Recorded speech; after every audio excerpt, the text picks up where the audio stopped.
Hey guys, hope you're doing well.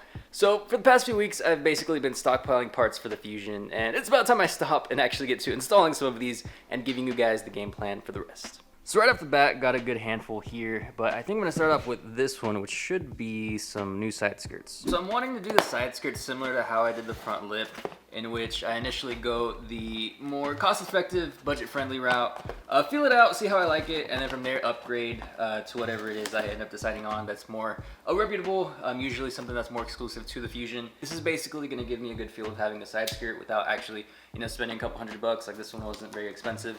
This is the Winglet style, and I can say I honestly got inspiration by Greg and his really nice side skirts.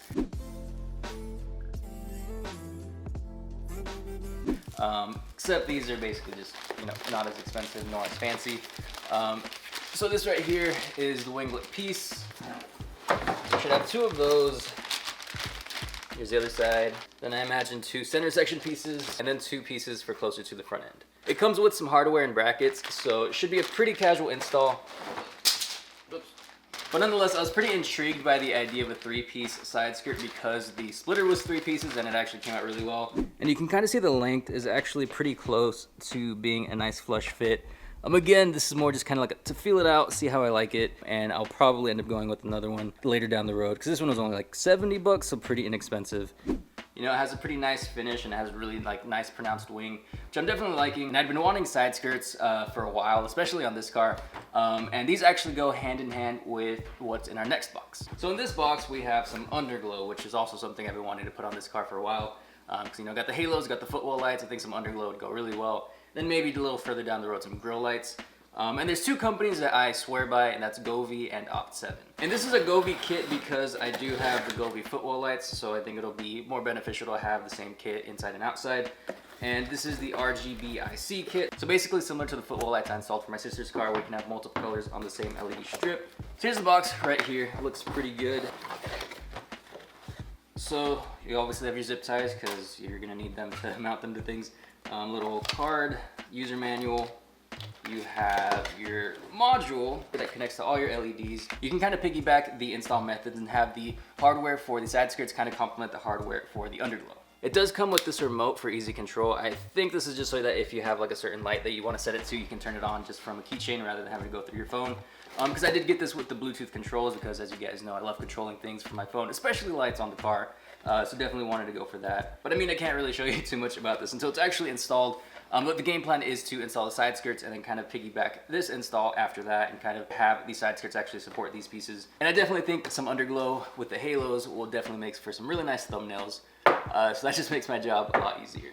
Next up is probably the most inexpensive thing out of all the pieces. Probably something you guys actually ask a good bit about.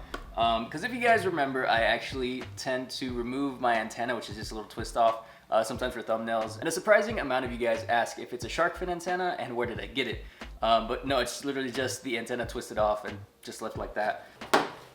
But here we have a Steeda shorty antenna, which isn't the shark fin antenna, but it is basically a shorter antenna, so it's not so prominent and kind of just all in the way. The shark fin antenna definitely looks cooler, and I wouldn't mind having that on the car. But this specific piece was only like 20 something bucks, which was definitely the reasoning for why I wanted to go with this one.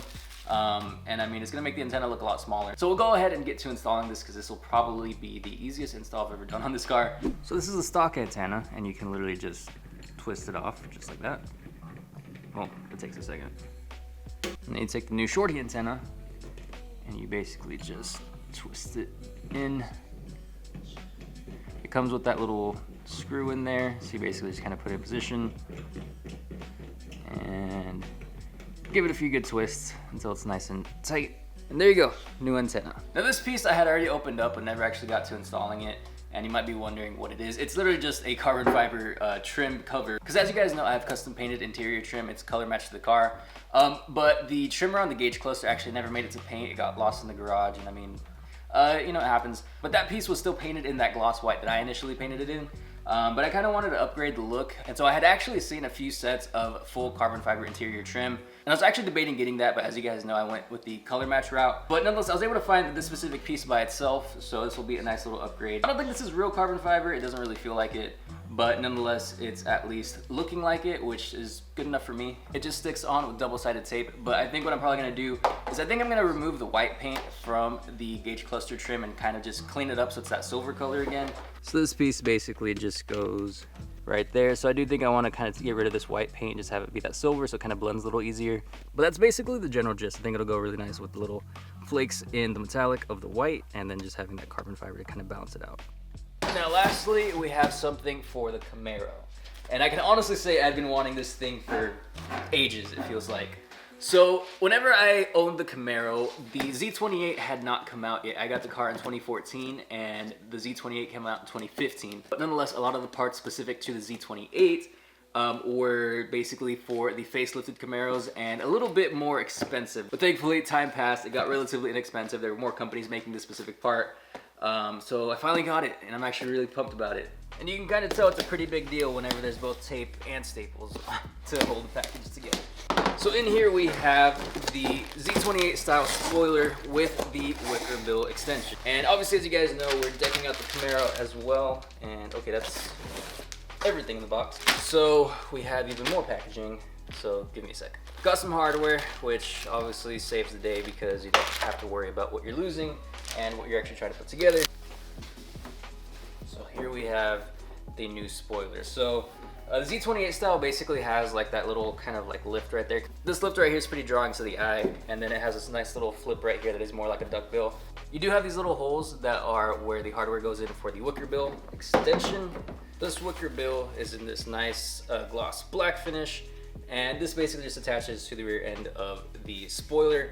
And I'm not necessarily married to this one. I do really like this one, but I do think I might end up seeing if I can find maybe one that has like a smoked look to it, similar to the Corvette. But nonetheless, having a spoiler with the wicker bill is basically a big plus. You get a little bit more of the aerodynamic factor, and it looks a lot cooler in my opinion. And so this piece right now is basically just in this matte black, this primer black rather. And I do plan on painting it, but I'm probably gonna install it first just so we can get all the pieces on the car all together. But definitely really excited about this because this wasn't available when I owned the car. As you guys know, my dad owns it now. But he's basically just kind of wanting to make it look more aggressive, up to date. And the spoiler was actually something we had never addressed. We had addressed the bumper, the wheels, a ton of other pieces on the car. But the spoiler never actually got any attention, so finally getting that attention. And this is definitely really cool because, again, this is something that I couldn't actually get whenever I had the car. The Z28 had barely come out, and it was really, really expensive to get a replacement piece. And even then, getting it with the wicker was a whole other ordeal. So really happy that this all came together. It's basically it for all the parts, but basically for both cars, it's pretty much aero and then just like the cool lighting effects that we got.